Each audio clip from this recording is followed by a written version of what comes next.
So the city of Worthington set out to accomplish this project in part because this intersection behind me is the primary intersection of our two main business corridors. And as a smaller community, we rely heavily on these businesses for the success of both the city operations as well as the people who live here. A history of congestion, difficulty moving through the intersection. We have a number of freight operations that are located here, and so the importance of getting them in and out of our community was paramount.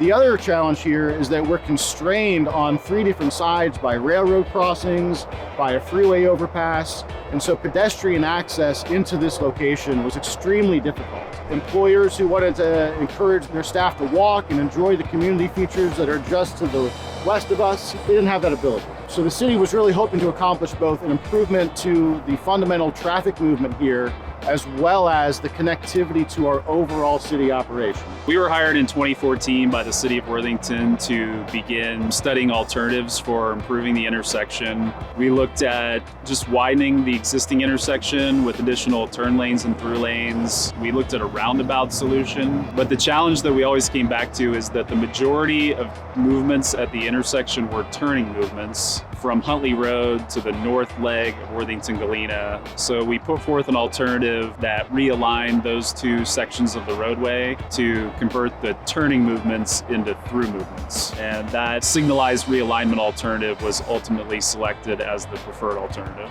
The city was a sponsor on this project, but the city deferred to ODOT's construction administration, so it was an ODOT-led project. We teamed with the city of Worthington and EMH&T through plan development, project coordination with public involvement.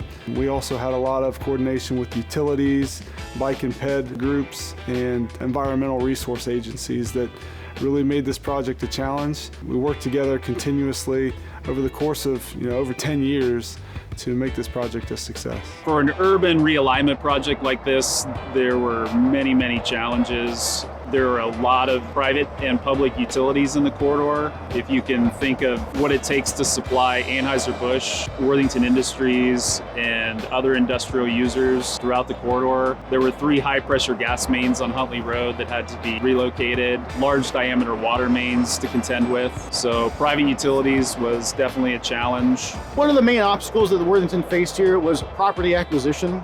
Again, as a small community that's relatively built out, it's not a normal operation for us to go about rerouting roadways and relocating property in order to do that. And on this project alone, we acquired around 124 parcels. We worked through 35 or so property owners to make this happen. And going through that process, negotiating those takes, was a big challenge for us. We had to really think outside the box when it came to coordination with property owners that were significantly impacted to discuss the alternatives that would potentially relocate those homes. We worked with them and worked with the city to identify the best solution, and we were able to allow those property owners to remain in place as we slightly shifted the alignment. Yeah, another challenge for the project was the railroad crossing. So we actually improved the roadway across 3 railroad tracks: Norfolk Southern track, a CSX track, and a CSX spur to Anheuser-Busch. The City of Worthington's Community Center and McCord Park sit just to the west of this project area, and working with the Ohio Rail Development Commission and our partners at our Bike and Ped Advisory Board, ODOT District 6, to plan for a pedestrian connection from this project to that parkland was a huge part of our success here. We had to coordinate new pedestrian facilities across those railroads. EMH&T worked with those railroads to ensure that the pedestrian movements were safe. We installed Z-gates. A Z-gate is kind of a staggered fence that requires the pedestrian or the bicyclist to get off their bike or to walk slowly and navigate back and forth through the fencing so that they're not shooting across the railroad and trying to beat a train, to navigate those crossings in a safe manner. Drainage was also a challenge. The drainage outlet for the project is a stream called Rush Run that is fed by a series of inline stormwater basins that straddle 270. And over decades, feet of silt had accumulated in the bottom of the channel. So we got to a point in the project where rush run really needed to be dealt with, or we just could not build the project.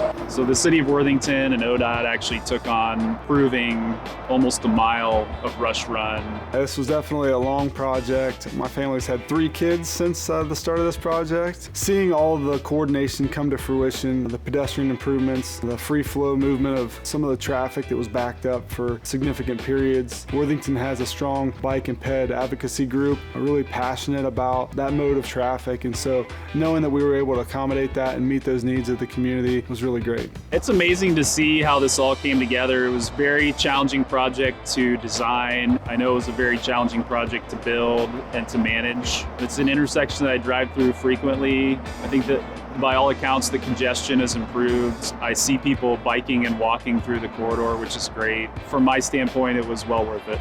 Being able to drive through this project, now that it's been opened up to traffic, is a great feeling.